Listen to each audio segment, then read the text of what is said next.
I'm gonna say it's already 9:00. We only got an hour. It's fine. We're good. We're good. Don't anybody worry about anything. This is smooth and operation like you wouldn't believe. We got this perfect. I mean, I can even do.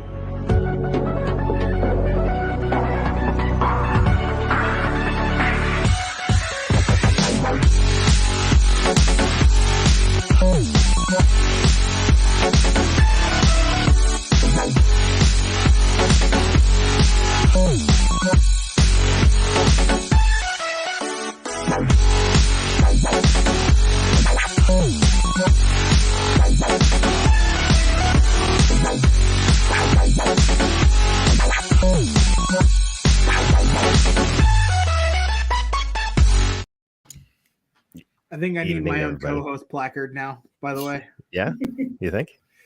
I mean, I'm here more I'll- than Burrich is. Or Akers or anybody else for that matter. I'll put a word in for you. It doesn't. It's not going to go very far, but I'll put a word in for you. Wait, You, you you gotta call. can guess the word. You gotta call the committee.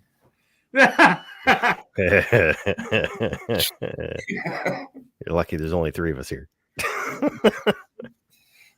There. Hi everybody. Welcome to Dueling Aces for 123.23, the condensed version. We got Bruiser, we got Adam, we got a circle, and we got not your host Zolt. So here we are. We're professionals. We're only an hour late, and we have no show notes, so we're just going blind. So what do we want to talk about? Well, he has on the caption that it's NFL playoffs. Oh, you're not going with that? Well, I want to. Since we didn't read that. Let me bring this up because I wanted to piss off Buckeye Nation last week. This is a new week. Let's just do it this week. Let's do it. Hold on though. I want to bitch about youth sports for a second because I want to bitch about the tournament I went to last weekend in Detroit.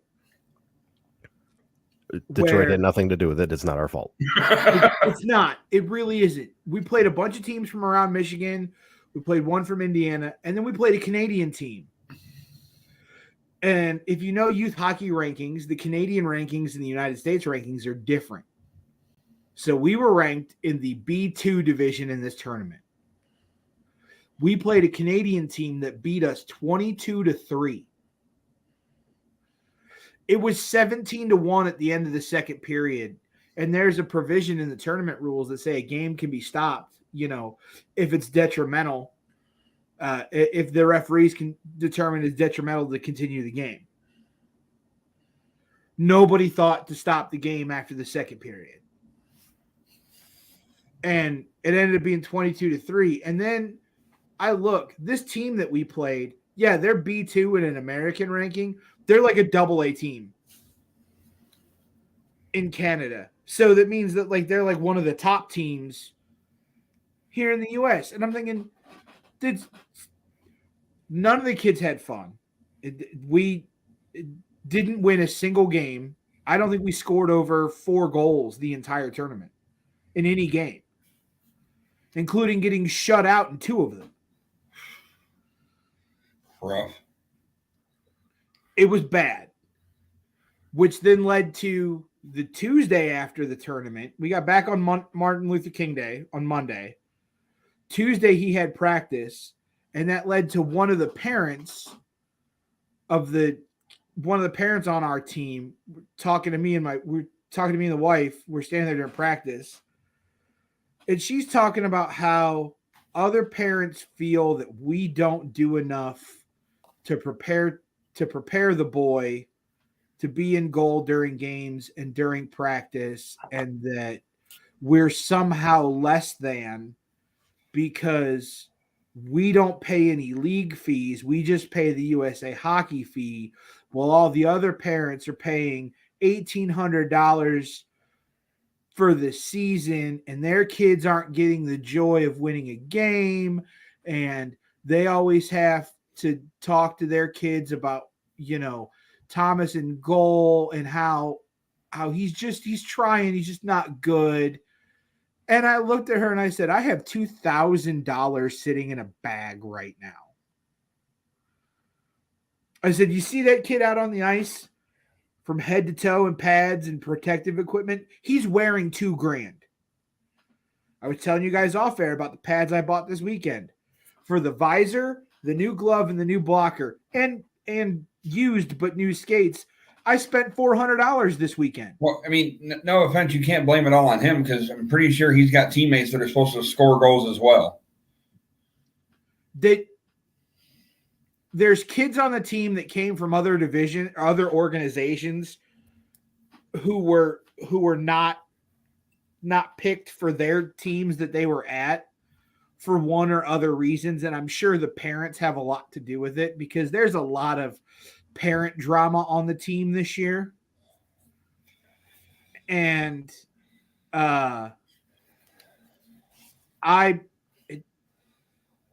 Zolt's a defenseman. He'll understand a little bit. As a goalie and a goalie parent, you are ostracized. That's why I'll never coach because I don't think I'd be that coach cussing parents out. Yeah, honestly, the goalie, number one, takes the brunt of everything. It's just so easy to blame the goalie on everything. On everything.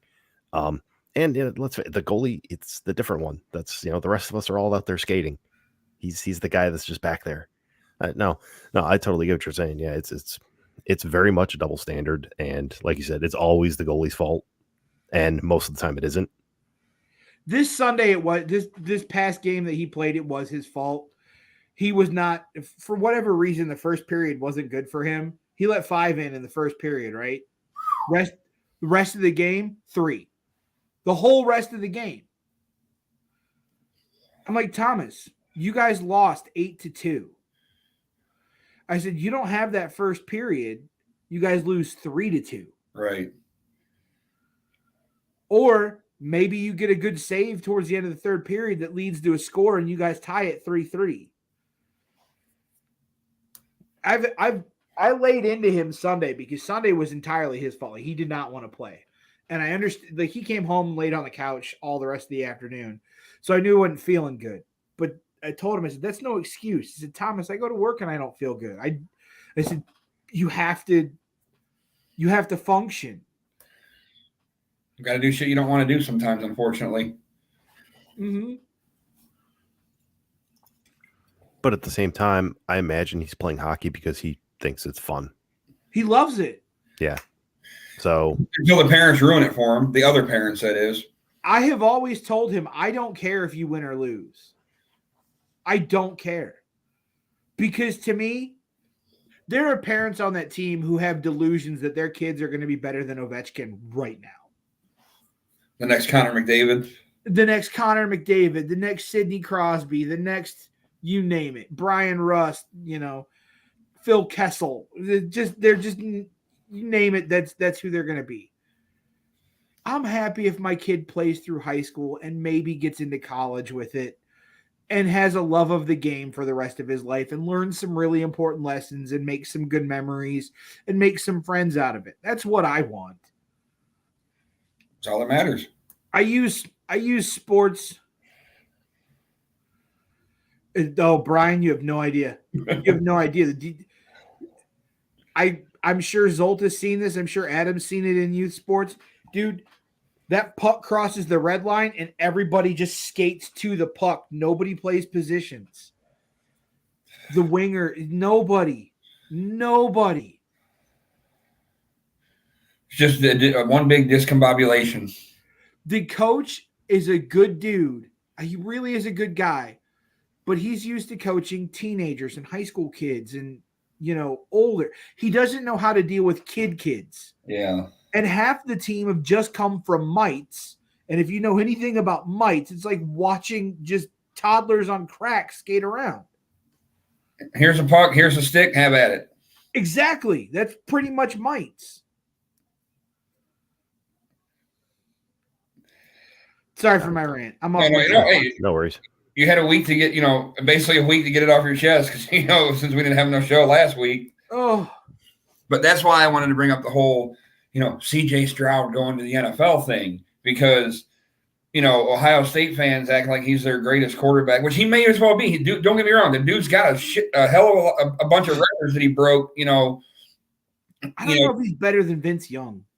Or not Vince Young, but the thing is, I was going to post it, and I'm like, you know what? I don't feel like arguing with Ohio State fans. I just wasn't in the mood because, they just always got to have the last word in.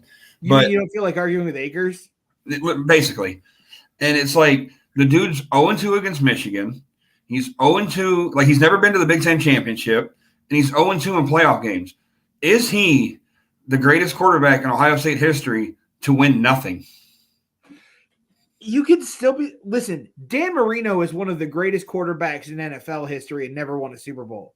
Jim Kelly went to 4 straight, won 4 AFC championships, and is still one of the top 10 greatest quarterbacks in NFL history. Like, you don't have to win a championship to be considered great. In college, it seems to be that way. Or you people make me want to argue. That's the problem. We don't want to do it every week.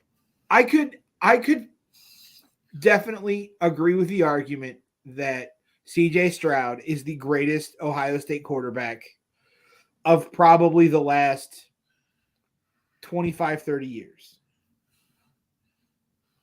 Absolutely. He's broken all kinds of records. He's performed at a very high level. He's been in the Heisman. He's been in the Heisman discussion. Oh, he was 0-2 for Heisman's too, by the way. Dude, the Heisman is a popularity contest. And it's, yeah. Let's not pretend like the Heisman is actually an award worth talking about anymore. Because, think about it. Bryce Young didn't really do jack this year after winning it the year before. You know what I'm saying? No. And was it last year or the year? It was 2 years ago. There was a defensive kid who should have won it, and they didn't even invite him to the ceremony. I think his name's Aiden Hutchinson. That one, or are you talking about 2 years ago? 2 years ago. Who was that one? He was a linebacker out of the SEC. I want to say he was either Alabama or Auburn, but like the kid was amazing, and he should have been invited to the ceremony. He wasn't even invited.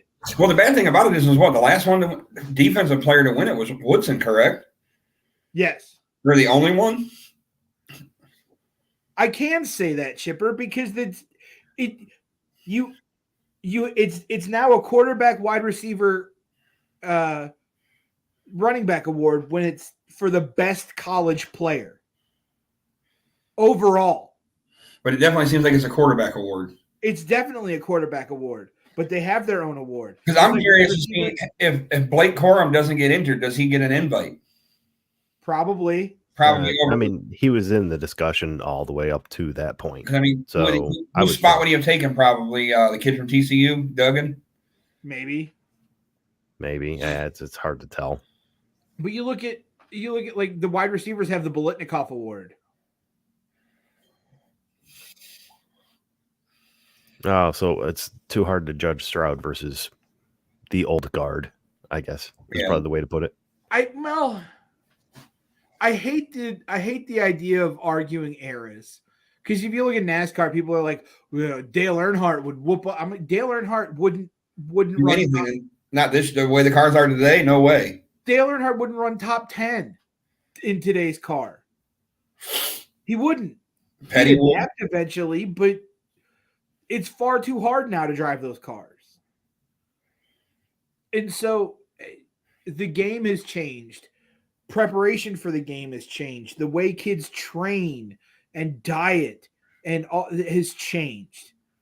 You don't have some dude pulling up in a Ford Pinto, rattling off 4 heaters before he walks into the locker room, puts his pads on, and walks out and plays for, it didn't happen anymore.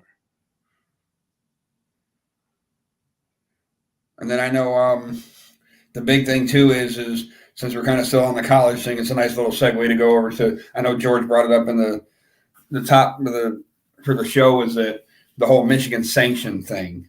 That's, I think, probably the dumbest I've ever heard for having.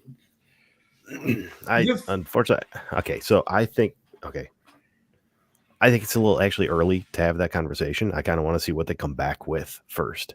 Okay. Because this could all be, it could be nothing. I totally get where they're coming from as far as you screwed up, simple mistakes, and then he lied about it. That's the part that gets me. And everything would have been gone. It'd be done and over with by now. Except he lied to the investigators or misled them in some fashion. We still don't know what that is. I highly doubt the lie or the misleading is as egregious as people want to make it out to be.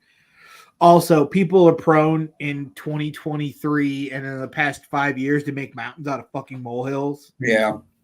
So, well, he bought him hamburgers and then he lied to investigators. What else is he hiding? That's what it is. Which I thought it was great with his flex over the weekend when he had recruits at the basketball game and he's sitting there eating a burger and fries in the arena. So, I mean, it's kind of like the ultimate, big middle finger to the NCAA. Well, that in the, the tweet about we're getting on Jim Harbaugh, yet Florida promised the kid $13.1 million. He couldn't pay it. And couldn't pay it. So let's, Do we think at some point this NIL might ruin college football? I think before long, the NCAA will govern everything but college football.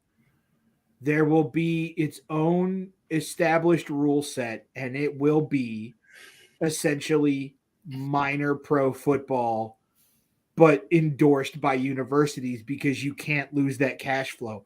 If you're Ohio State, you cannot lose the cash flow that the Buckeyes football program brings in. Same with Michigan or Texas or Alabama or any, you know what I mean? Akron, you would survive because they're not known for their football team. But if you're a big university, you cannot survive without that cash flow. Your other athletics programs can't survive without that cash flow. I think they said with Corum coming back, because of his injury, that he can make almost a 6 or 7 figure deal on NIL just this year alone.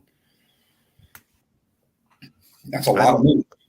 It's a lot. I don't necessarily think ruin college football is the proper way to think about it. I think it'd be more along the lines of it's certainly going to change it. It already has. But think about it this way. That allows a player like Arm to come back. It allows a player that, hey, I need to go get my money now because I might get hurt this season. Right. Well, now he's coming back because he is going to get some money. I wonder, though, what it does for the kid who is... I wonder what it does for the kid who is on the second string O-line and probably going to be a 4th or a 5th round pick. You know what I mean? Like, people aren't looking for him to do deals. They're looking for the stars.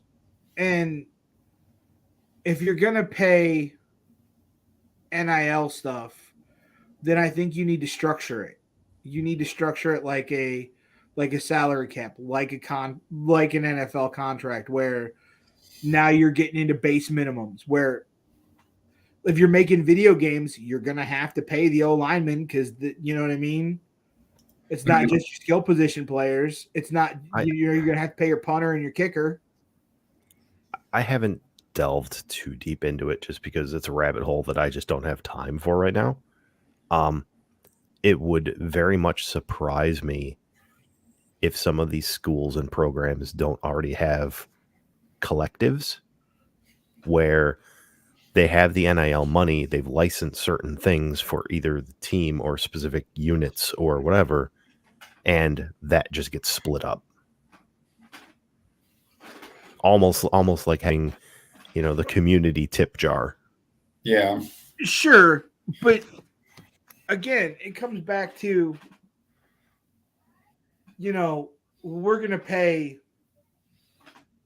the wide receiver who won the Bolitnikoff Award last year, $14 million in NIL money, but we're going to give the the O lineman who won whatever award, The Outlander Remington.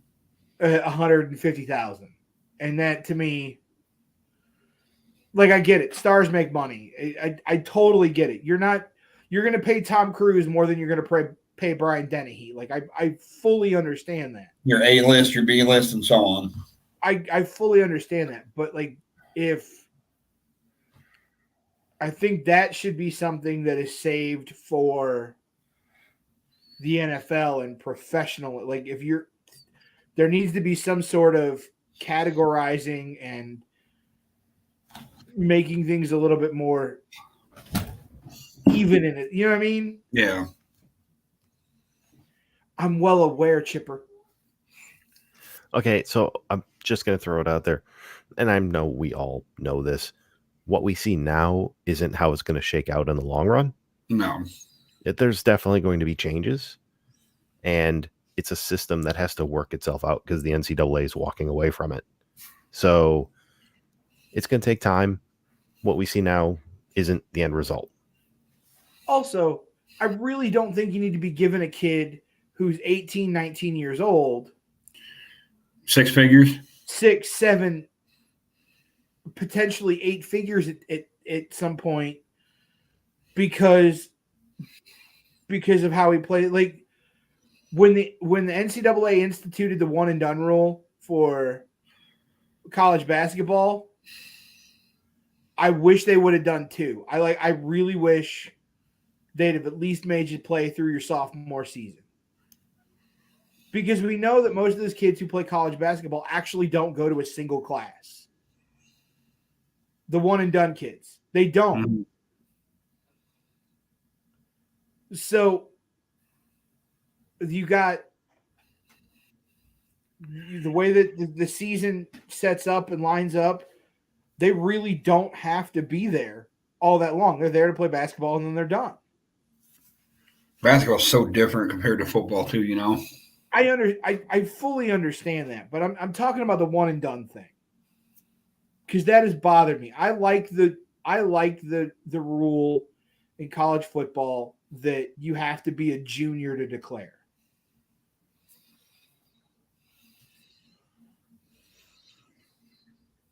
Because I remember when Maurice, oh God, what was Claret. his, huh? Is it Claret?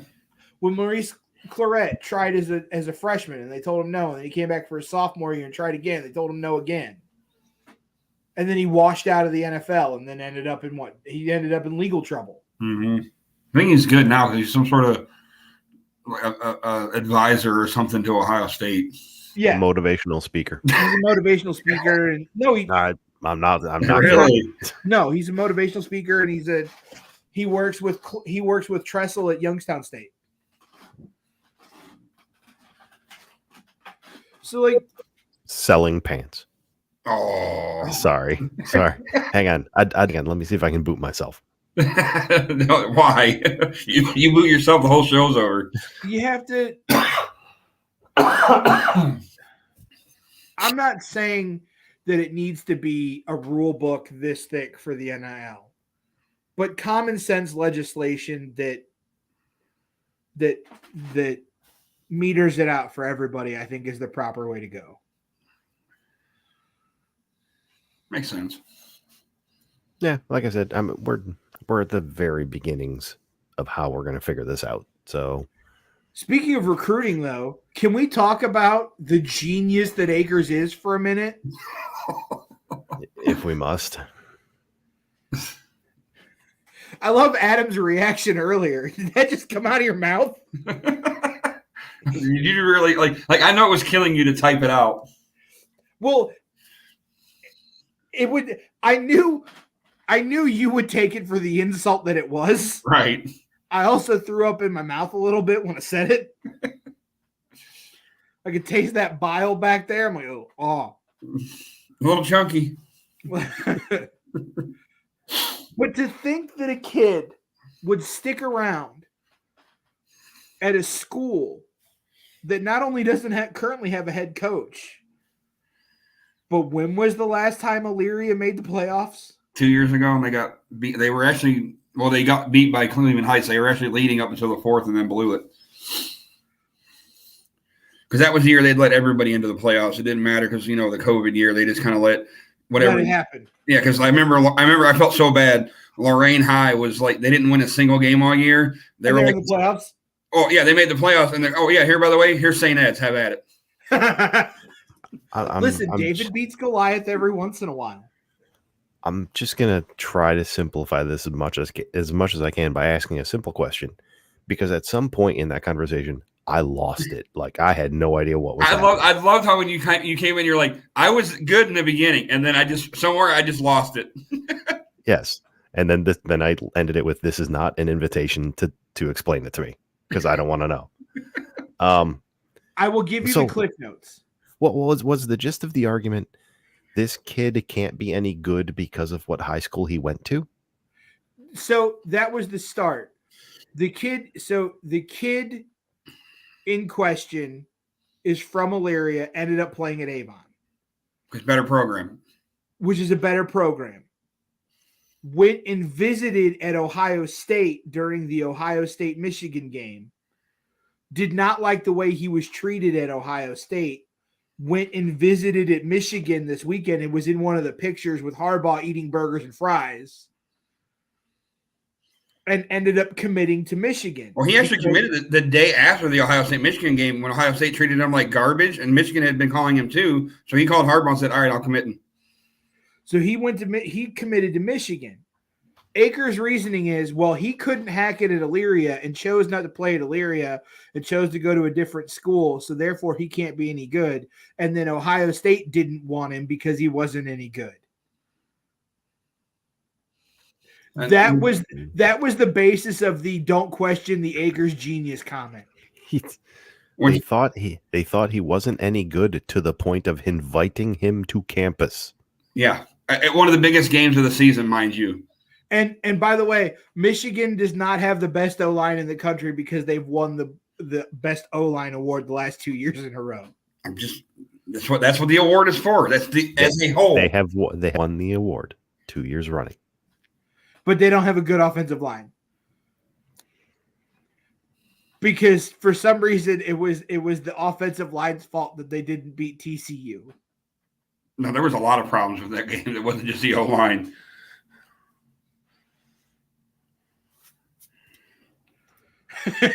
That is already more time to that topic than was deserved.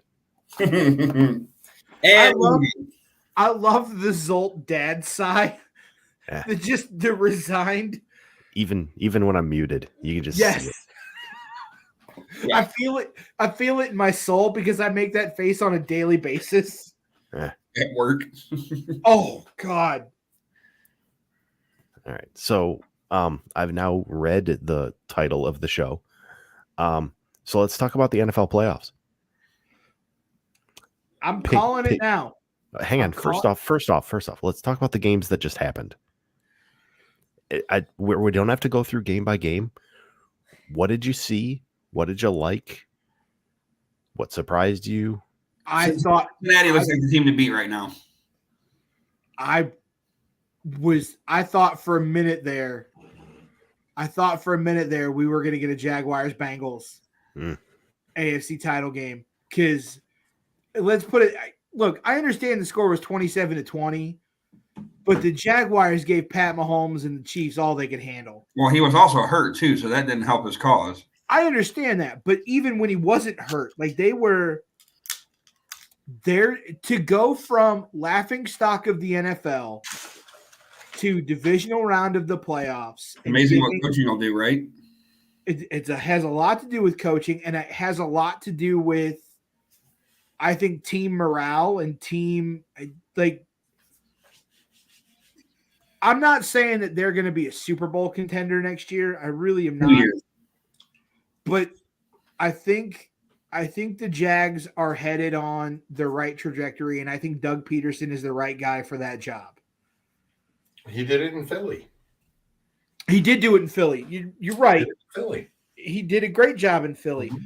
I want to get – you make fun of Andy Reid all you want, but I think a round of applause is deserved for Andy Reid for 10 playoff wins with 2 different teams 2 different conferences, even. in Yeah. 2 different conferences, taking 2 different teams to the Super Bowl. Yeah, he won. He didn't lose or didn't win with the Eagles, but hey, that's a first ballot Hall of Fame head coach right there. Yeah. They'll have a burger ready for him at the podium. Easy, come on. Why? They got it in for Christmas, for Christ's sake. They did. They Yeah. did. I think the Bills. Got problems with Diggs. No, There's- the Bills need a running back. The There's- Bills have no running game. When you only run the ball 11 times in a game, you have a You know, problem. Okay, I got to bring something up. A couple weeks ago, I was on the phone with one of my coworkers. Buffalo guy, lived in Buffalo his whole life. Excuse me. And I told him, it's like, I really like the way your team's made up. I mean, you guys are stacked for a while here. He's like, I told him, it's like, the only thing you're missing is a running game. And he sounded surprised. Like, what do you mean we're missing a running game? I'm like, What, Josh Allen, your running game? that's basically it. I mean, you can't look at Singletary and say this is going to be the guy Or for even the Cook? next 4 years. Yeah. Can you, if you're Buffalo, you know that Chubb isn't exactly happy in Cleveland. We don't know that. Really, come on. I mean, don't who talk. would be? And you have the ability. Oh God, Hill. It's not Hill. I forget the other running back's name, and I should know. Hunt. Hunt. But he's a free Hunt. agent. Do you make a play for Kareem Hunt? Do you draft a running back in the 3rd or 4th round? Because not only is your running game your problem, I think part of the problem with Buffalo was after that injury to DeMar Hamlin, they played on emotion for the last couple of games, last game of the regular season and the wild card game. And I think that they coming into Sunday's game, they were just tapped out. I mean, that you can play with your heart all you want, but at the same time, if you have weaknesses, which they had in the back half of the season, their weaknesses are still going to be there. As far as bringing in a running back, I didn't get a chance to watch the game. Did they do anything pregame ceremony-wise for? He was there supposedly, but there's a lot of conspiracy theorists that say that's not him. It was him. yeah, it was good. I mean, his mom was there with him. He was there, but just to go back to the bringing in whoever, they're currently sitting at 16 million over the cap. Ooh. So Buffalo they is? need to do some work. Yes. So they need to do some work before. Would trading Diggs help? Not with that $45 million dead cap hit. No. Okay. Just curious, because I know that whole whatever Can the you whole storming off after the game and whatnot. Can you he's just trying to restructure temper Allen's that. deal? Didn't he just get that deal? 2 years ago, I thought, wasn't it? I thought it was 2 years ago. Well, I mean, his dead cap hit is 77 million. So Ooh. at 21, and this was year 2 of a deal, of a 6-year deal. Yikes. So your free agent running backs are Saquon Barkley, Kareem Hunt, Rashad Penny, Jamal Williams, Josh Jacobs, Mark Ingram, Rex Burkhead, Raheem Mostert, and Miles Sanders, and then also Jerick McKinnon, and then it's a bunch of backups after that. I think Jamal Williams would be good there. Unfortunately, I know. Well, I mean, but before we start, let me just throw this caveat out there. Not all those guys are going to actually hit free agency. true. A lot of those guys aren't negotiating until the year's over, which for most teams the year is now over. I But don't think have they? I don't think Mostert would be a bad fit. No, if he can stay healthy. If he can say sure. But is he any better than Singletary? Here's the I one think. here's the one Yeah. that's weird. Oh yeah. If Saquon Barkley leaves the Giants, I think you could get him on the cheap because he hasn't been the healthiest player. I think he played the full year this year, though. He did. But production, I'm not a huge Giants fan, and I'm not the genius that Akers is, so I don't follow all the numbers all the time. I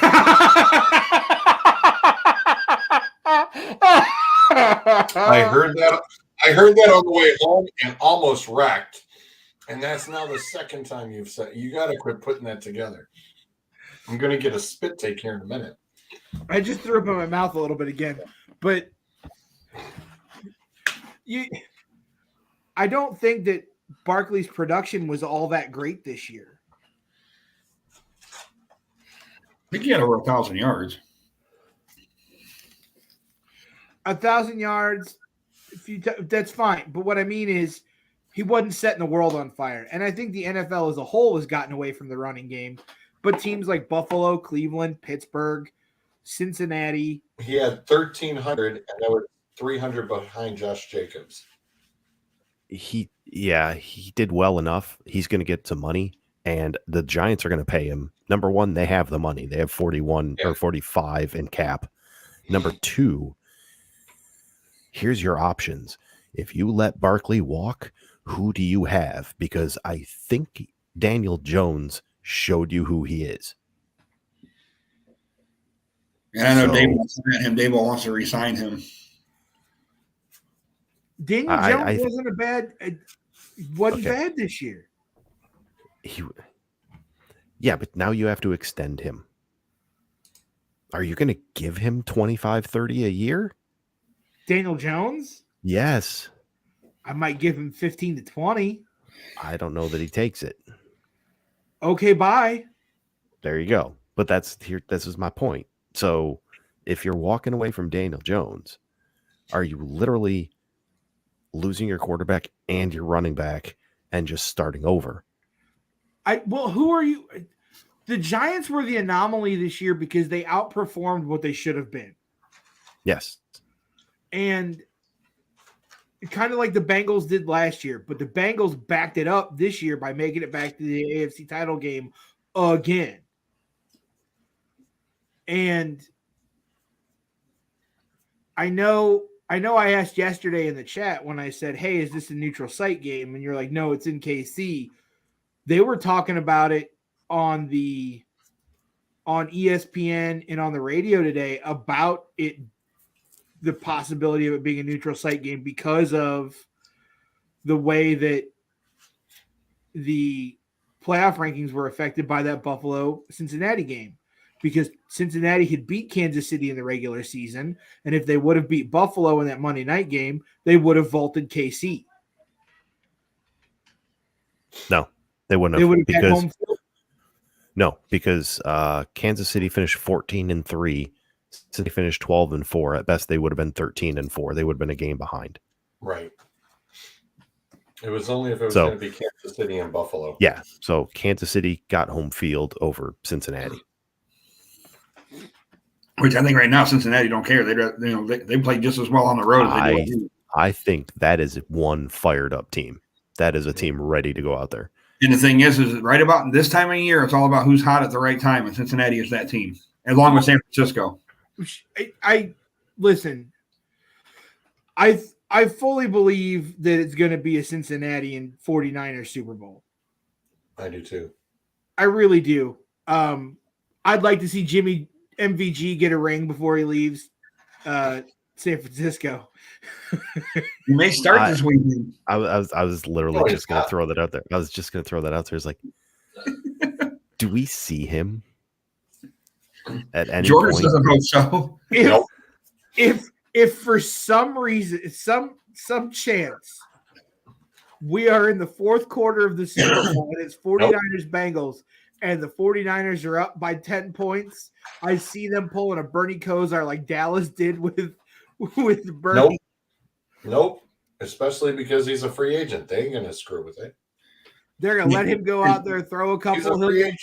He'll get a touchdown in a ring. So, and let's not forget one thing too. Since you guys like to talk a lot of shit, who also plays for San Francisco now and can get a ring, and he will still be healthy if they make it to the Super Bowl. Christian number 23. Do you know how hard I would laugh if he pulled a? It's not gonna happen. If he pulled a Troy Jr. and broke his ankle on the opening kickoff return, like happened to Ohio State. Ted Ginn. If he pulled a Ted Ginn Jr., just snapped. Okay. Again, I'm going to echo the not going to happen thing. That's fine. However, you mean if he pulls a Tony Pollard? Ooh, because yeah. if you saw that was disgusting. That was ugly. Broken leg. That was an ankle going the wrong direction. And I swear there was like 3 different things happening at the same time between his ankle and his leg. Or Kimo von Oelhoffen and Carson Palmer. I remember that one. I truly believe, though, that it's going to be Cincinnati and the 49ers. I think they're the 2 hottest teams right now, and I think they're the 2 most complete teams. So everybody should go and bet for the Eagles and Chiefs. I mean, you could. Listen, I think Cincinnati's on a mission. I think they are on a mission to prove that they were not a one-hit wonder last year. And the only thing that worries me, though, is their cockiness. Like how the coach comes out after the game talking about how, all these people that had their tickets for this neutral site game, I'm sorry, we just keep screwing things up. We just keep messing it up. Like, like a little bit of the cockiness can come back to bite you in the ass in the end. Listen, it's not Floyd Mayweather cocky.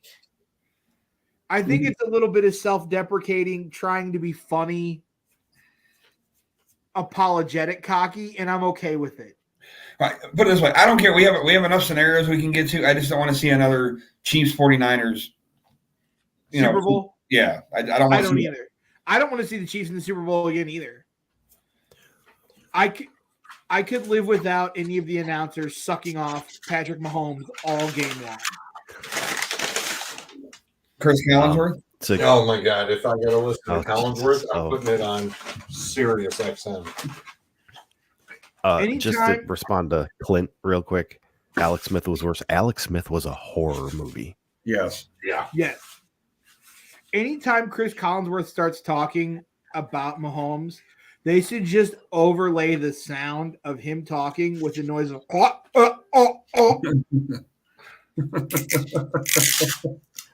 You gotta make Zolt cough again. You already did. I mean, I wouldn't mind seeing the Eagles even go. I mean, it doesn't. I mean, at this point, I don't really have a dog in the fight. I don't care, just as long as it's not one of the matchups we've just seen recently. Eagles Bengals, I think would be a good game. Eagles Chiefs wouldn't be awful. I don't want to see the Bengals, or I don't want to see the Chiefs and the 49ers. I don't want to listen to Collinsworth gargle all over Patrick Mahomes. Who does the Super Bowl game now that they keep changing up all the different networks and their announcers and stuff? Who gets the Super Bowl game? I think it's NBC's got it again this year. It's either NBC or CBS. Let me Google it real quick. I think George might be on it. Fox. Is it Fox, really? Yep. Well, it won't be Joe Buck then, so it won't be so bad. Nope. Probably be what? I don't think who the big ones are on Fox now. Maybe we'll get Johnson. Tony Romo. That's CBS. Yeah, Romo CBS with Jim Nance. Unless Tom Brady decides to jump in the booth real quick. No, you leave him alone. He already said if he already effing knew what he was doing, he had already effing made his decision. He's just getting sized up for his San Francisco uniform. That's all. Not going to happen. Not going to happen. Listen, if TB12 does what TB12 wants to do. You think John Lynch was already the guy who turned around and passed on him the first time and said, no, thank you. Yeah, you think it's bad now with how George is on Jimmy G. Don't let Tom Brady go there. Oh, yeah. This will be a totally different show. That's right. See, I totally forgot about the Tom Brady wheel. Oh, you did, didn't you? Where is Tom gonna go? Hang on. Let me see if I can. Yeah, I know about this. Wow. All right, hang on. I need to figure this out again. Okay, so we have the wheel. Kaufman. We have the wheel of Tom Brady. Oh, to answer the question, it's Kevin Burkhardt and Greg. It's Kevin Burkhardt and Greg Olson will be the announcers for the Super Bowl this year on Fox. Really good for Olson. I was going to say good for That's awesome that Olson gets George, you're correct. I love San Fran, SF, San Francisco 49ers. You could add another one. Let's see. Niners. Let's see. Hang on. Let's see. Where's Tom Brady going to end up? Wow. Look at that. He's ended up in San Francisco. I'm pretty sure there was a backup deal too. Was there not? Sorry. The backup wheel. Yeah, the backup wheel did not make it into effect this week. So the backup wheel replaced half of the San Francisco options with Las Vegas Raiders. Just for Doug. Jug. Oh, I thought the games. I listened to some of it. I didn't get to really watch anything. I thought the best game of the weekend was Kansas City and Jacksonville. Yeah, because I didn't expect Cincinnati to dominate Buffalo the way they did, even in the weather. That was well. You got Joe Mixon. You have a running back. Well, you also got Pirine. Pirine's just as good. I was going to say, I believe Zoltan and I, it was a 4-for-4 matchup. And then, we kind of expected the Giants-Eagles to be a wash. I thought the Giants had a chance to win that game before the game started. And then when it was 28-0, I was like, this is over. Yeah. The only one that I was really – because I'd picked the Bengals before the playoffs started to make it to the Super Bowl. But I thought the only one of the weekend that was going to be an either way kind of game was San Francisco and the Cowboys, because it was going to depend on which Cowboys team showed up. Yeah, and I should have known better to try to bet on Ezekiel Elliott. He's an Ohio State player. They don't know how to show up in big games. I had McCaffrey for an anytime touchdown and Zeke, but should have known better.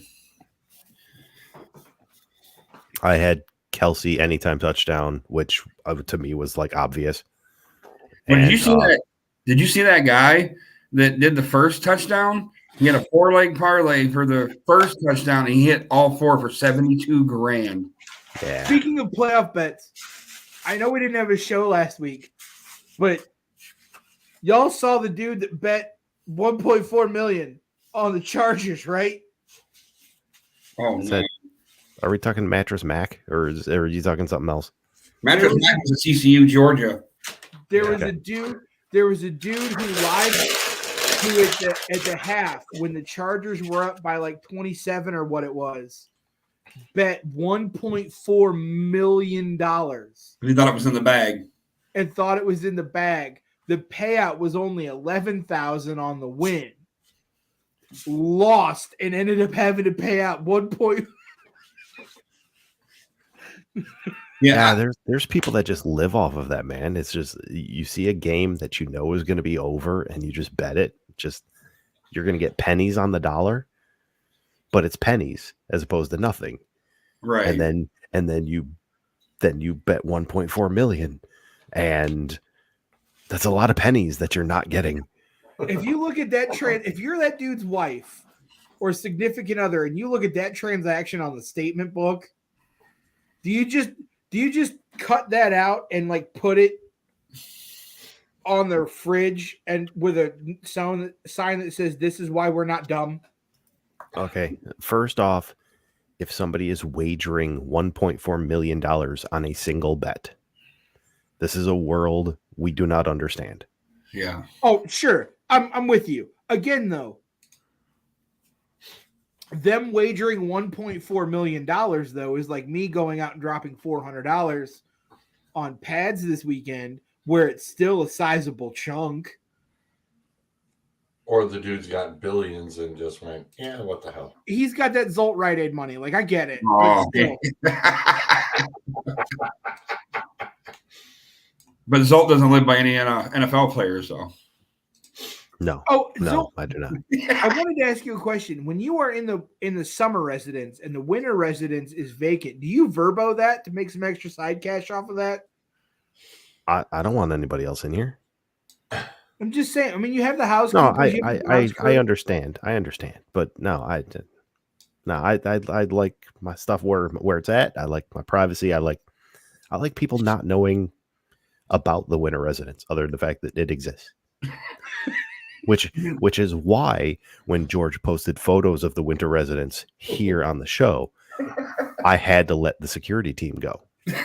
Because obviously they were not doing their job. So that's why on January 1st, we had a new contract, new security team, new everything. Here's the thing I don't understand about the winter residence, right? You had that really nice picture of your Christmas tree up, the outside one, around Christmas time, except we know that the winter residence is in a southern locale, and in that picture was snow. Imported. When you got that Rite Aid money, you can bring in the ski resort. I told you it's a bad word now, but for some of us, FTX was pretty good for a while there. Yeah, and then it wasn't. Hey, and I just want to throw this out there. It's like everything that I did was perfectly legal here in international waters. Well played. Very well played. Yeah, but I mean, is it starting to sink in? I mean, we literally got 3 more football games for the season. Yeah, I know. I'm already thinking about next fantasy football season. I'm already thinking, hey, listen, this weekend is 24 hours of Daytona. It's an IMSA race, George. It's the really cool like supercars and stuff. Okay. This weekend's 24 hours of Daytona. And the AFC title game. The following weekend is the Clash at the Coliseum. Then the Super Bowl, then the Daytona 500. NASCAR needs a longer off season. Well, this is the last year of the current TV media rights deal for NASCAR, and there's going to be some heavy negotiations for the new one. I know that the team owners and drivers have been pushing for a shorter season. They're trying to move Daytona to March. Wow. Whole month. And then moving the championship up into either the end of October or middle of October. They're trying to kind of mirror baseball a little bit. You're going from February to November. Like, you don't have much off time. No, but the idea being that a more condensed schedule will lead to higher ticket sales. because if you have a shorter amount of time or a shorter window in the season, it's going to lead to more demand to go to races, which I understand, but what tracks are you dropping off? You just repaved Atlanta and reconfigured it and all that, and now it's your intermediate super speedway. It's a 1.5 mile that races like Daytona. Yep. And you gave them 2 races. Are you getting rid of that? And oh, by the way, the summer race at Daytona or the summer race at Atlanta this year's a night race, which is something that people have been asking for a long time. You just went back. You're just going back to North Wilkesboro for the All-Star game. Are you going to write that track off again after almost 30 years of it not being in existence? It's sold out in the tickets for the All-Star race when they went on sale, sold out in less than 10 minutes.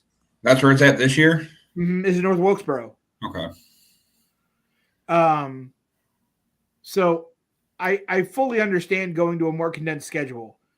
I would not be opposed with starting in March, but I think if you start in March, then you got to keep your championship in November. And what 4 races do you take off the schedule? Because you're not dropping Daytona. Get rid of one of the Pocono races. They only have one. That's one more. That's still one too many. Pocono's not a bad track. It's just especially not with a new car. It was actually really good. You know, Pocono has a road course. Yeah, I've heard of it. They haven't used it yet, right? They haven't used it for NASCAR. They use it for IMSA. They've used it for IndyCar. They've used it for other venues and other racing, but they haven't used it for NASCAR. But you figure you go to Daytona, then you hit Vegas, Phoenix, and California. That's your first month. You could drop the second Vegas race off and only have one Vegas race. You don't really need 2 Phoenix races either. Do you need to go to Phoenix twice? No. If you're out in California, if you're starting in March, hit Daytona, head out to California, hit California and hit Sonoma and be done, and then come back east. Yep. And Zolt's going to be able to do that pretty damn quick. Heard about the new set of wheels there, buddy boy. I don't know what you're talking about. Yeah. They caught you speeding, man. Look at that bad boy. And that license plate fits. You are broke. Yeah. Yep. Mm-hmm. Yeah. I like how you took a picture from England. It's not. That's in California. It's the Statmobile. I do want to they're driving throw on something the out. wrong side of the road. Nice. No, it's a 2-lane. They were passing the person with the camera. Anyway, I just want to bring up, because you just brought up a change to NASCAR, which, for whatever the rationale behind it, I'm curious what you guys think. The conference championship NFL games being in neutral sites. Do we feel this was just we're throwing this option out there, or is this now going to become an inevitability? I think we're going to see this. I think it's not right, because you turn around and you played to get that home field advantage. That's what you played for. The ultimate Super Bowl, that of course has always been at a neutral site. But to turn around in your conference championship games, it's like, hey, you played to turn around and earn that right. Well, the Super Bowl originally wasn't intended to be a neutral site. It was going to be a home field. And then someone brought up the point of, do you want to have your championship game in Green Bay in January or February? And then it became, there was a documentary that the NFL Network did on the Super Bowl and how it got to name the Super Bowl. Right. And the Super Bowl. Yeah. The Super Bowl and all that stuff. But the original intent when the merger happened was the Super Bowl was going to take place once it became commonplace was on home field, and then that quickly went away. I mean, you can always have it in Dallas. I mean, it's not like their team's ever going to make it. Yeah, they never use that Super Bowl that stadium for it. I like their fans deserve to see a championship game, whether their team's in it or not. I think the neutral site thing was thrown out not only because we're trying to find an answer for an unprecedented event that happened during a regular season game that affected the playoffs. But if you're going to do the Super Bowl's never been a home game. I never said it was. I said the original intent was, and then they got away from that idea. But they made it a destination game. Why not do it at like different places other than like I understand you're going to want to go to these new stadiums that have been built, like the SoFis and stuff of the world. But why not have one at like the Rose Bowl or something? Could you imagine that? I think. Well, so Indianapolis is essentially the de facto home of the Big Ten, right? Yeah. Because it's central.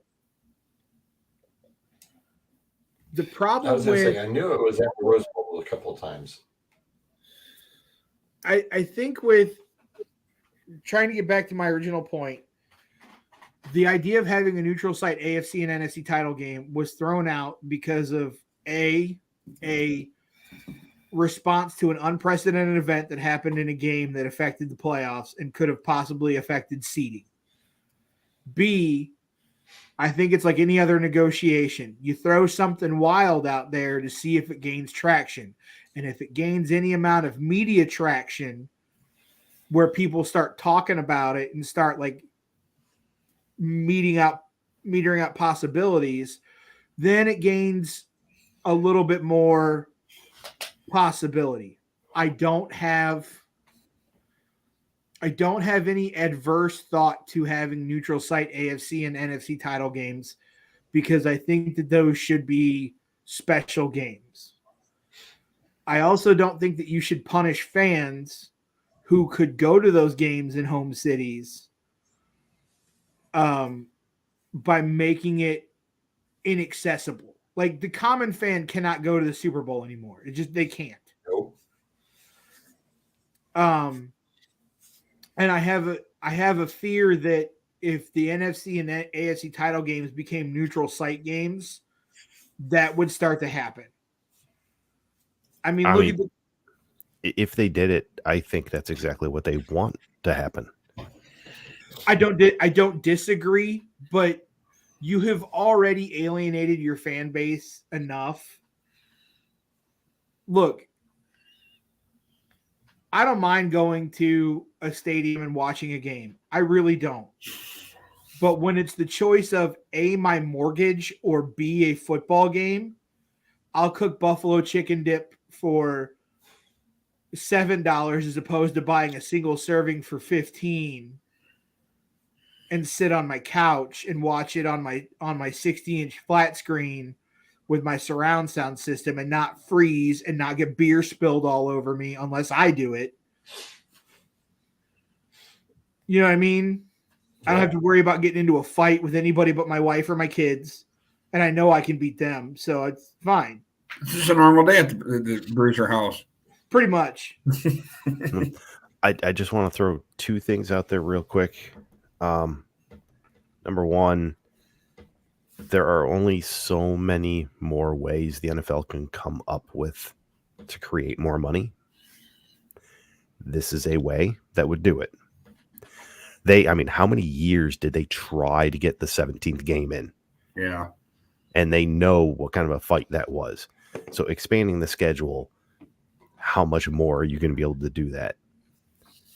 You can only take your regular tickets up so high, and they know that too. So you create a spectacle. And just real quick, my second point was they pointedly let everybody know how many tickets sold and how fast they sold. They did that not knowing if the game was even going to be played. Here's the thing. Part of it is, so you look at the stadiums now, right? Stadiums are not designed for football anymore. They're designed for multimedia events. And when you build a stadium, you have to look at the infrastructure of the city. I'll take Cleveland, for example, because the talk of rebuilding Brown Stadium has come up a lot lately. And I see George furrowing his brow. If you listen to local media, you listen to Carmen, the talk you follow it on Twitter. That stadium is 20 plus years old. It's had renovations done to it. Civic leaders and city leaders want more use out of that piece of land than just 8 NFL games a year and a couple of shitty concerts in the summer. Well, that's why they turn around and they put the trusses and everything in, because they were going to originally have a dome. I know. The trusses are still fully in place. So I would not be surprised if they actually went through with it and ripped off the whole top round, and they're going to turn around and dome the thing. But you also lose seating. It was only about 12,000. That's all they were losing off. So it takes it from 72,000 to 60,000 or less, depending on the configuration that you put the field on. And you haven't even sold out more than 54,000 in the past 3 years. Look, I get it, but you have to look at SoFi Stadium. Look at the spaceship that they built out there. Yeah. You're not going to be able to swing anything like that around here. I'm not saying you will, but you look at the price tags that these stadiums come with. 1.4, 2. You know, you're not talking hundreds of millions now. You're talking billions with a B. Mm-hmm. So that's a hell of an economic burden on the civic leaders and the local area. And the taxpayers, because and not just that county, but the surrounding counties and surrounding cities. How many times a week are one of us, aside from Zolt, buying something in Cuyahoga County and paying a sin tax on? Not me. Not me. And I drive through it a lot. But you're still paying a tax. No, I'm not. You're driving through Cuyahoga. Are you buying gas in Cuyahoga County?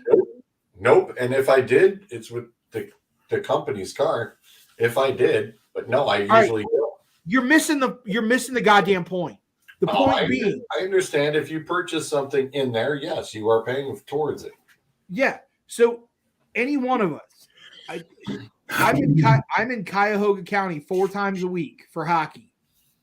There's a gas station right by the rink. I have to stop and get gas or something to drink before practice or the game, or I'm getting the boys snacks, or I'm getting me a snack, something. Yep, and you're paying up the wazoo for it. And you're paying sales tax in Medina counties is like 6.5%. It's 7.75% in Cuyahoga County, and part of that, or 6.75%. No, you were right the first time. Is it 7.75%? Oh, yeah, it's 7. I thought it was almost 7.5. Yeah, it's 7. Oh yeah, it's 7.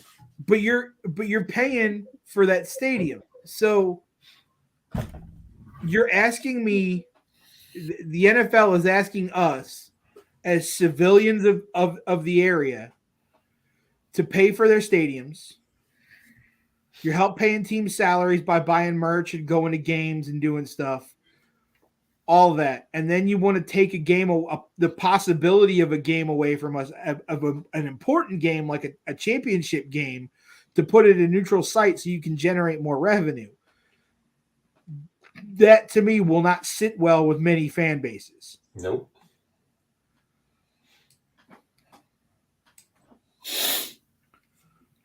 Get off my soapbox now. I'm sorry. No, I hope they do put a dome on it, because the events you could get would be endless at that point.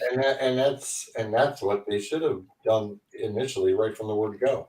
You would be able to use it for a lot more stuff. You'd get yourself a Super Bowl out of it. I don't think Cleveland would ever get a Super Bowl, but they could get a WrestleMania or a Royal Rumble. No, I think they would give you guys one for doing that. Oh yeah. Well, in New York turned around and they hosted a Super Bowl and got damn lucky that it was 60 freaking degrees when they hosted the damn Super Bowl. They've hosted 2. I was hoping that it would be cold as the dickens, so everybody. They've hosted 2, and the one year it snowed. Adam, the Rose Bowl hosted the Super Bowl 5 times. Okay, make it 6. I mean, Yeah. George, New York has hosted 2 Super Bowls, and the one year it snowed. I knew they hosted the WrestleMania, but I only see one. There was only one.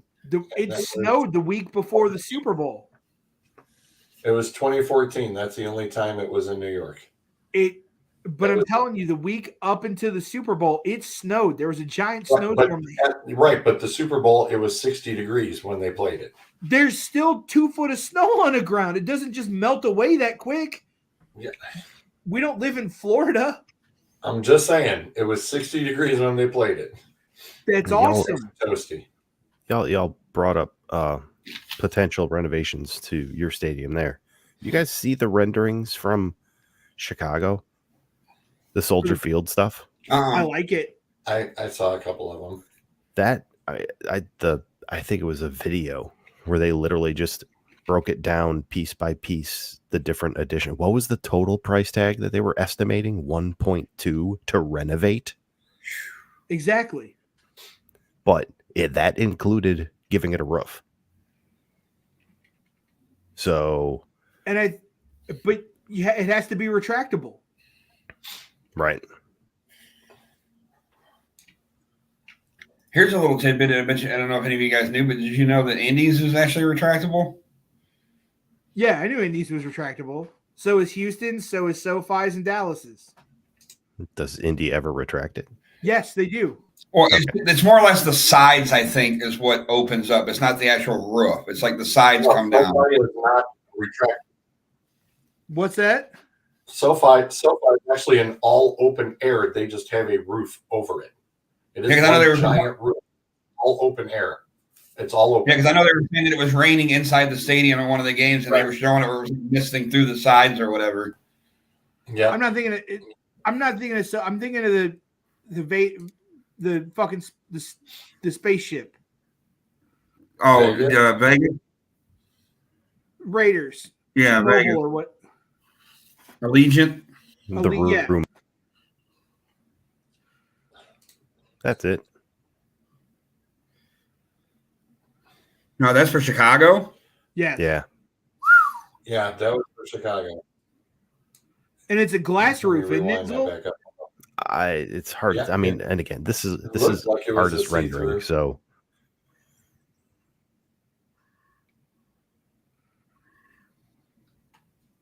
That could be pretty sweet. That's a very interesting. Yeah, I was gonna say that looks pretty sharp, especially if it's like that glass see-through like that. Well, that is the oldest stadium in the NFL, is it not? Yes. Besides Green Bay's, yeah. Besides Lambeau. I think those are the oldest two. And the only original two left. Yeah. Yeah. I mean, you figure what Tennessee's getting a new one. Well, Superdome. Yeah, yeah, I was gonna say the Superdome's not the Saints came in a lot later than the Packers. Well, the Saints came in the 60s to the 70s, but it's still that's where they played. Yeah. Except for because they played at Tulane for a while too. Oh, that was because of Hurricane Katrina and the. Before that, while the Superdome was being built, I thought they played at Tulane.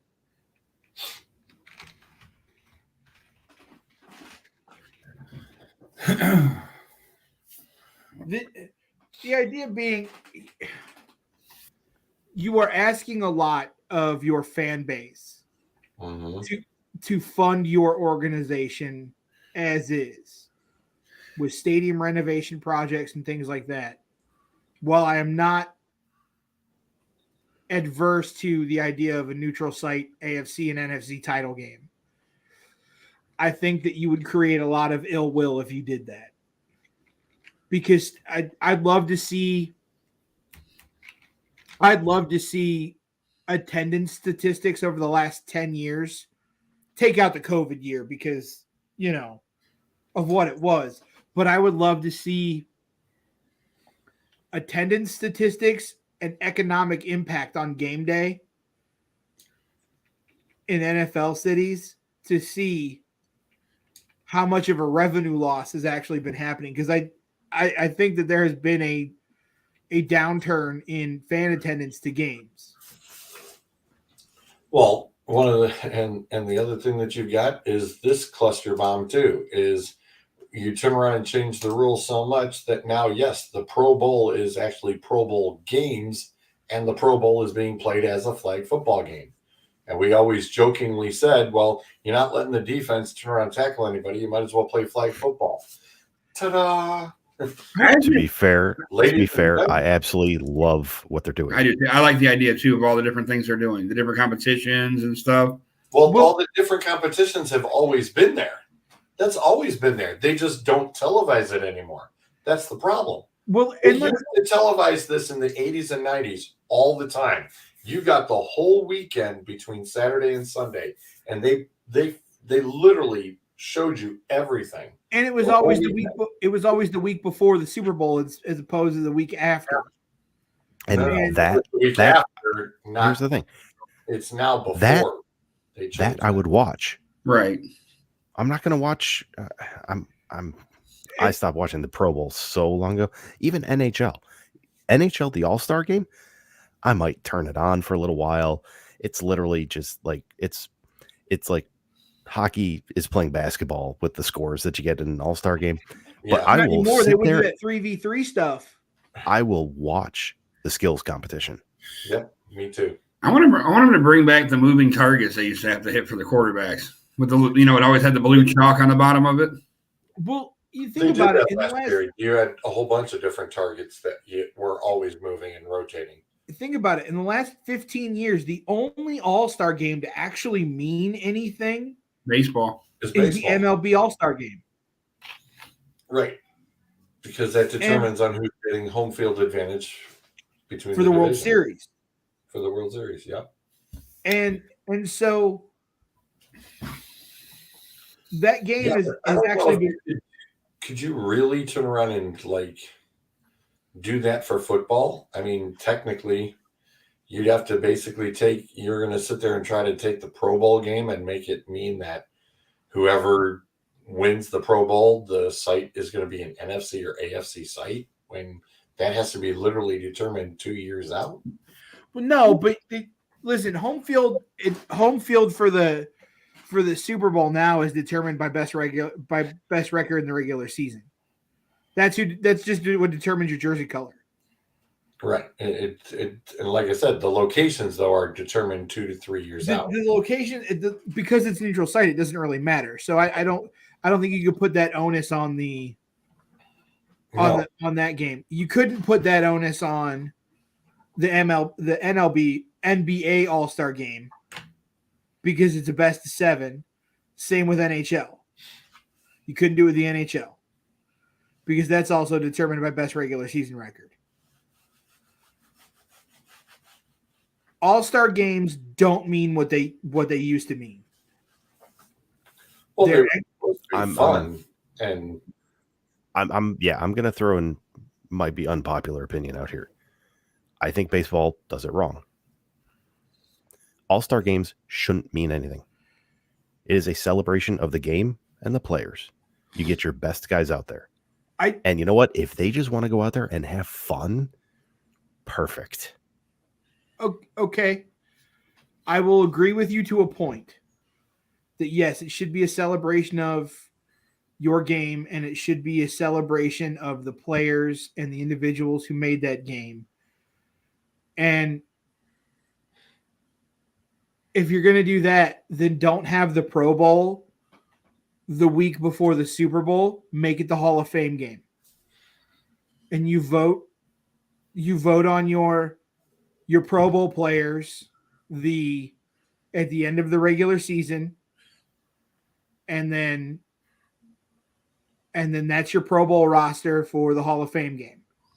I like that. That's not a bad idea, because if you want to make it a celebration of baseball, then you play the All-Star game at Cooperstown and you revolve it around your Hall of Fame ceremony, which happens in the middle of summer anyway, right around All-Star week. No, put the All-Star game at the Cooper or the Field of Dreams field. That too. They talked about it. There was talk for it. Either Cooperstown or the Field of Dreams thing. That put it there. You want to make it a celebration of the game, then attach it to the game. The problem of why it has to mean something now is that those games have been monetized and they have lost their original meaning, which is why to us as fans, they should mean something. So I don't disagree with your premise. I don't. But if you want them to not mean anything and be a celebration of the game, then reattach them to the game and actually make them celebrations. I like your Hall of Fame game idea with the Pro Bowl thing. That's a nice idea. That's pretty good. You play right there next to the Hall of Fame. You make your Hall of Fame class your honorary captains for the teams.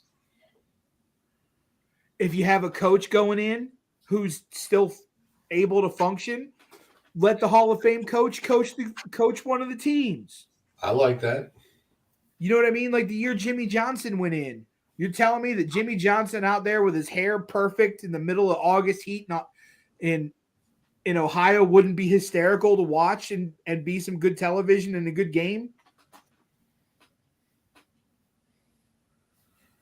No, yeah, I'm not disagreeing. That would be good. That'd be really good. I think you could find ways to reattach. Like you're not going to take basketball to Massachusetts and play it where Naismith invented the game, even though he stole it from Canada. Who stole it from England? Who stole it from England? I would love to see, and this will piss a lot of NHL fans off, I would love to see the Winter Classic become the All-Star game. Did he get a doctor's note for school? I wouldn't hate that. I really wouldn't. I do kind of like the whole Winter Classic thing where it's an actual game between two teams. I do too. That matter. I mean, they already have the Winter Classic and they have the Stadium Series. One of those can be your All-Star game. One of those can be the real actual thing. I thought they got rid of the Stadium Series, though, and only went to one Winter Classic game. Did they suddenly do that? I can look.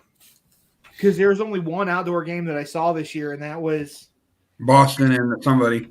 Boston and Pittsburgh. And Pittsburgh coughed that game up in the third period. I was so pissed. You got Washington versus Carolina, February 18th in Raleigh. How are you going to play that? Spring starts in February in North Carolina. Remember, they played outside of Vegas before. Didn't they play like in, what is it, Reno? Somewhere around there? That's true.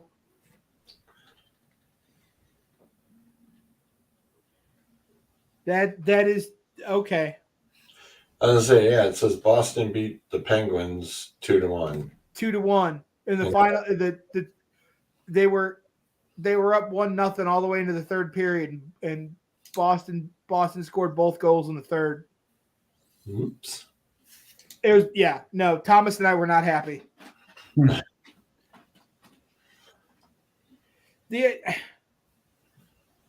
This brings up an interesting point. Like the day we had the discussion about the college conferences, that could be an entire show of redesigning and repurposing all-star games. I think that would be a fun show.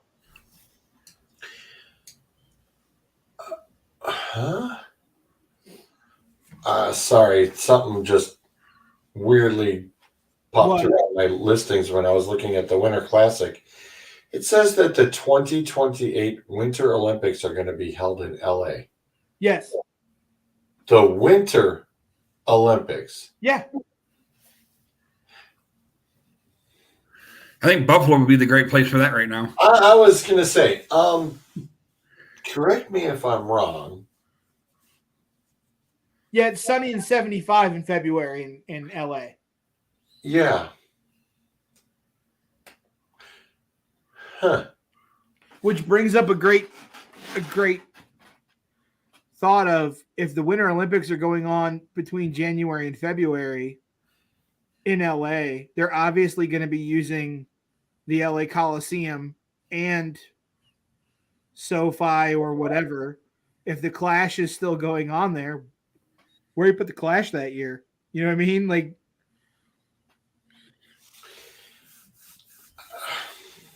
wow. How? Boy, the fake snow is going to need to be seriously pumped through. you know who else put in a bid for the Winter Olympics in 2028? George? Florida. Yeah. Actually, I was going to say, it says, it said LA and San And Florida, before it got decided, one of the state of Florida put in a bid for the 2028 Winter Olympics. That's just that's comical. Okay, hold up. Everything I'm seeing says that's Summer Olympics in 2028. Well, this stupid thing here says it was winter. Because opening ceremonies are July 14th. That makes more sense. Thank you, Zolt. Yeah, well, I appreciate that. it was really weird that it says that the Winter Olympics said LA. Are you reading an Akers entry on Wikipedia again? It must be. Yeah, 2030 Winter Olympics. Salt Lake City's the front runner. Of course they are. Yeah, they love Utah. It's all those Mormons. Look, I'd like to see the Winter Olympics in Aspen.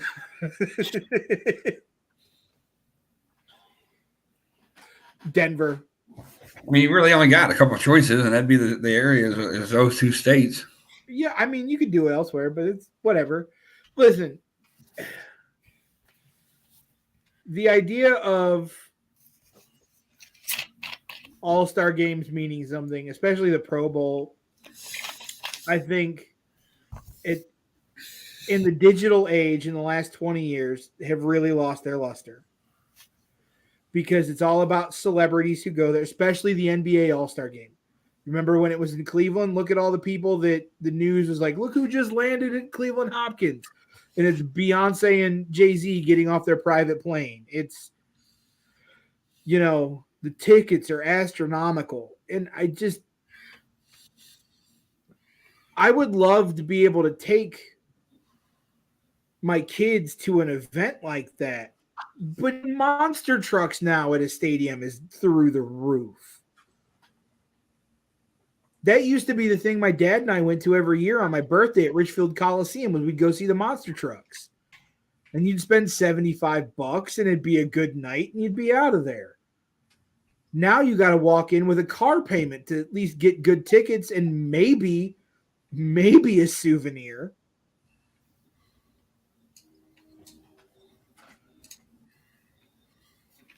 You know what I mean? Like, it's just the stadium costs, the concession costs are through the roof. Zolt is intently looking at something. Sorry, I was intently looking at the list of awarded Olympics so far. Like literally the 2032 Summer Olympics have already been handed out. Right, I saw that too. But yet they don't have the 2030. They don't have the 2030 winter. Well, Russia was supposed to get one of them, and then they took it away. That must be the 2030. That's probably it, because it says they're bidding on 2036. Because I thought Russia was supposed to get somewhere. Was supposed to get, I think, the winner, and the scandal happened a couple of years ago, where they got banned from the Olympics for so many years, and then the stuff with Ukraine, and people were like, nope. And then I know the Olympic Committee pulled. So it might be the 2030s that the 2030 Olympics that they were supposed to get.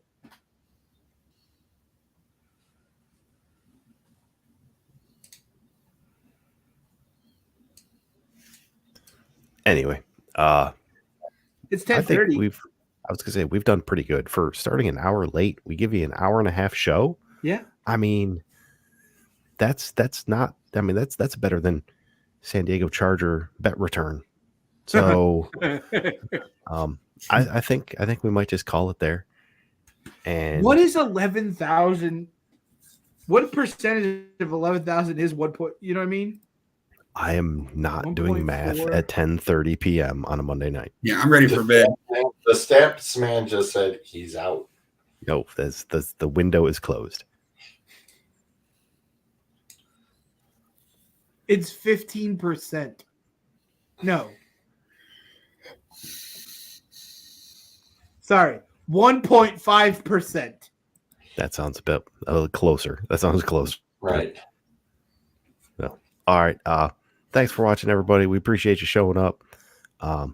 For Adam, for Bruiser, maybe even for George. I'm still not your host. Y'all have a good night. Good job.